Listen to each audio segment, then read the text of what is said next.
Hi, I'm Steve Reeck at Brooks Tractor. Today we're down here on Sun Prairie doing a walk around on the 26P. We'll start right now with the letter. The 26 means 2.6 metric ton, which is about 5,780 pounds in American. The P comes out as a different model. Prior to this one, the G was out. They made a few changes and they updated it to the P. So as we go around to the front of the machine, we can start with a bucket. Your bucket is a mechanical quick attach. And right on the end here, all you got to do to take this bucket off, there's some pins right here, 2 of them. You take them off, you get a wrench, you slide that out, and you switch buckets. And another thing about this mechanical quick attach, if your bucket starts to get a little bit wore, you can take your wrench and tighten that up. It will tighten your bucket up perfectly. So all together, you got your dipper. Some call it a dipper, some call it a stick.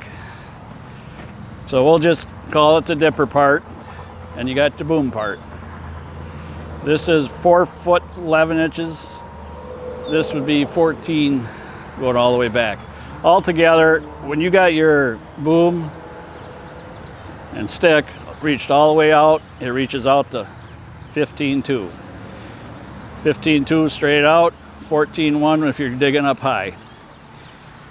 Depth on this, 8.2. That's how far you can dig when you dig out.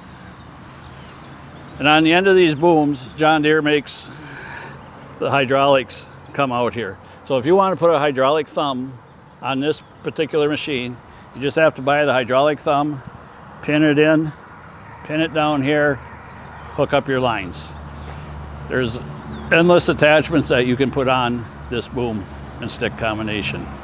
You can put a packer on it, you can pick a small mower, brush mower on it. It works out good. And John Deere, on their booms, they put in the extra metal right here. This is a stress point on most of your excavators. So they plated this pretty thick right here. It's not cast, it's metal, so that's going to hold up a lot longer than regular cast iron. As we move down the boom, you got your lines ran up on each side for the hydraulic coupler, and John Deere puts on their machines a cylinder protector. It's a pretty heavy duty plate. It will protect your cylinder from any scratches, anything get your bucket caught in it or anything like that. They come with lights. You got lights on the boom. And as we go down the boom, this one here, your whole unit will swing. And when they plated it up there, John Deere made 2 plates right here on your stress points. Then everywhere you see pins and bushings, there's a grease zerk. You got them right here. You can go right in there. And as we go down a little bit lower, we got your backfilled blade, which is 4 foot 11 inches. Same size, it will cover your tracks. And John Deere put a plate over the cylinder on this one, which is nice for keeping all the debris off of your cylinder.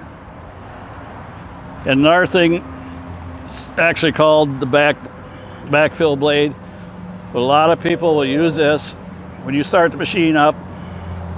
Put this blade down when you're digging, and it'll give you more stability. Your engine compartment opens up nice.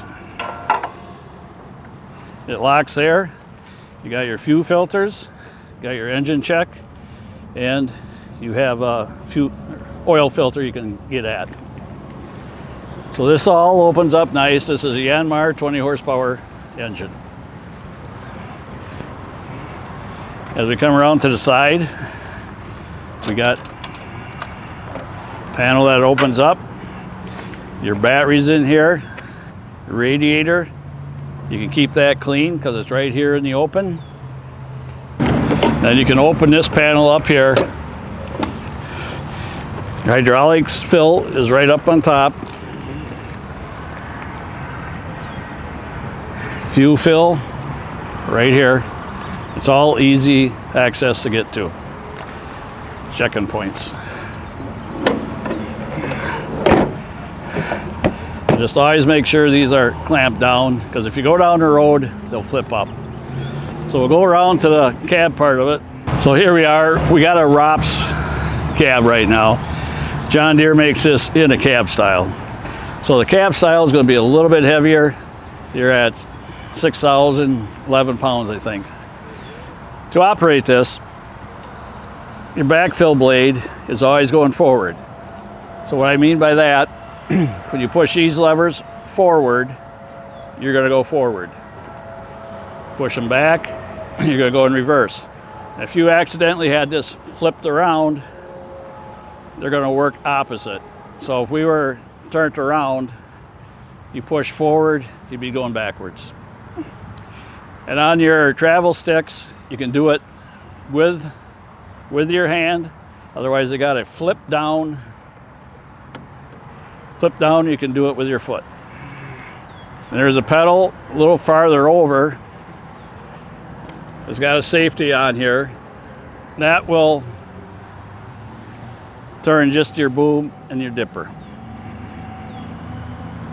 So as I climb in the cab, you can switch controls. So you got backhoe controls, you got excavator controls right here. And all you got to do is flip the switch. And then that will change your dipper and your boom around. And then you can go back to the excavator controls. That's right here, right in the open. So as we get on the machine, we got one step, and they made this cutout here so it steps a little easier to get in. And then they got grip on there.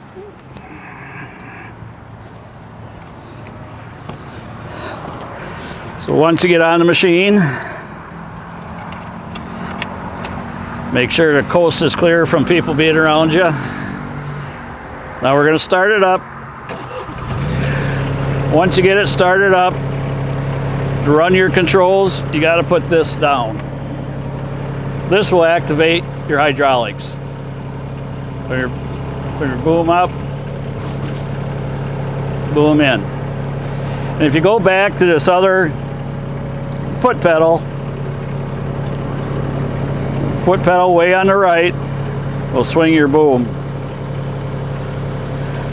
without swinging the whole cab.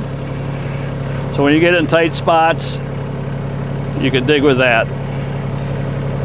And then before, when I mentioned use your blade,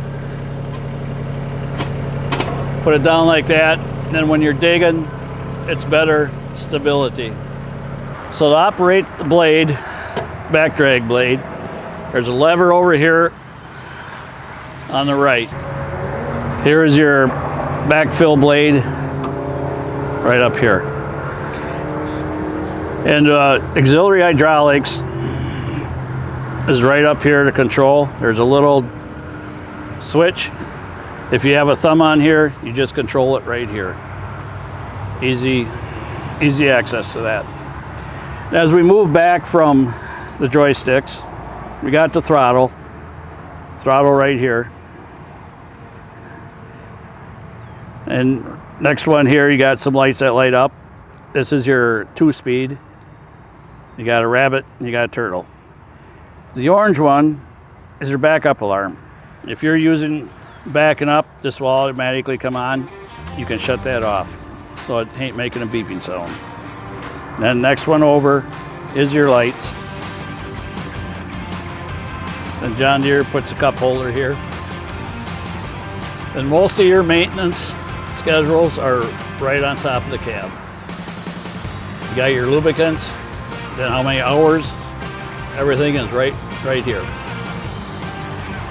And then on the back, you got your lift capacity. And this tells you when you fully out, it's 2,300 pounds. And then if you move it to the side, you dramatically lose a lot of weight. I think you're down to 700 pounds from the side of the machine.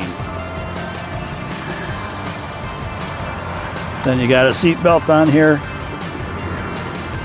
And before you get off the machine, make sure this is always up so you don't hit your controls and turn it. So that should be your John Deere 26P.